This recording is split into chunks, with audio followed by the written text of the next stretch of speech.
Ayan, mapagpalang araw sa inyong lahat, mga sir, mga madam. Ako pinagbabalik yung likod, Agent Joel. So, andito tayo sa bayan ng Santa Barbara, Pangasinan. Ito po ay house and lot. May sukat po itong 428 square meter. So, ito po ay may tatlong bedroom. So, lahat po ng gamit dito, sabi po ng seller po natin, ay maiiwan maliban sa rep at washing. So, at saka personal na gamit. Ito po yung kanilang living room. Ayan, maiwan po yung sofa na yan. So, appliances siguro, hindi, baka kunin po nila kasi washing at rep lang nasabi. Pero, syempre, baka kukunin din po yung mga personal bills. So, ito po yung kanyang unang kwarto. So, ayan, pwede pa naman, maganda pa naman po itong bahay. So, bayan po ito ng Santa Barbara. Ulitin ko po.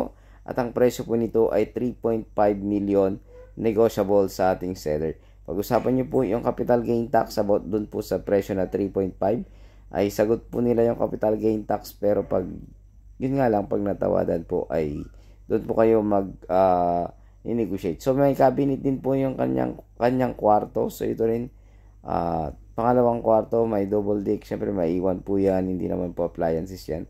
So ayan, mayroon po siyang cabinet din. So okay pa naman, kunting retouch lang to.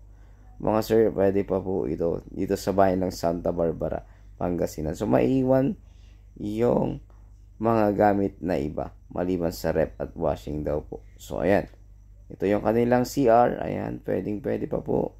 Okay pa po tong toilet and bath nila. So ayan, meron ding nakahang na cabinet itong toilet and bath nila, kung makikita po ninyo. Ayan, so napakaganda pa po ng bahay na ito sa kanyang halagang 3.5 million negotiable. Talagang bentang-benta na po si seller. Tawad lang po tayo at baka makuha nyo po yung tawad na ito. So ito yung papasok sa master bedroom. Itong master bedroom nila may sariling kitchen. Ayan, may sariling kitchen po itong master bedroom. So may cabinet din. So kompleto siya. So may backdoor kasi ito mga sir, mga madam. So ito yung CR ng master bedroom. Ayan, kung makikita po ninyo. Yan po yung toilet and bath ng ating master bedroom. Ayan, so okay pa po. At electric deep well po yung tubig nila dito at may nawasa po. So may poso po sila. Ayan, papakita ko po mamaya. Ito po yung kanyang kwarto sa master bedroom. So may aircon po ito, kasama po yan, yung aircon na yan. So, kasama din po ang bed. Kung ayaw nyo naman po yung bed, ipamigay nyo na lang po sa agent. Ayun. So, handa po kaming kumuha kung gusto nyo pong ibigay sa amin.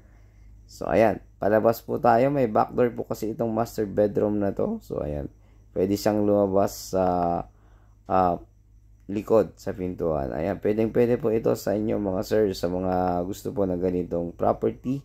Meron din pong pagtataniman sa likod. Ayan, kung makikita po ninyo, nandiyan po yung poso o deep well. So may bakod po itong property natin. Kitang-kita naman po, concrete post po yan na mataas. Ay, concrete post, concrete wall. Wala concrete post, sorry po. Ayan. So may garahe din po ito, sir. Mga madam, may garahe po at may gate. So wala pong problema. So, kunting dagdag lang po, magiging okay na po itong lahat. So, ayun muli, itong Unicode Agent Joel. Ito po ay 3.5 million. God bless you all.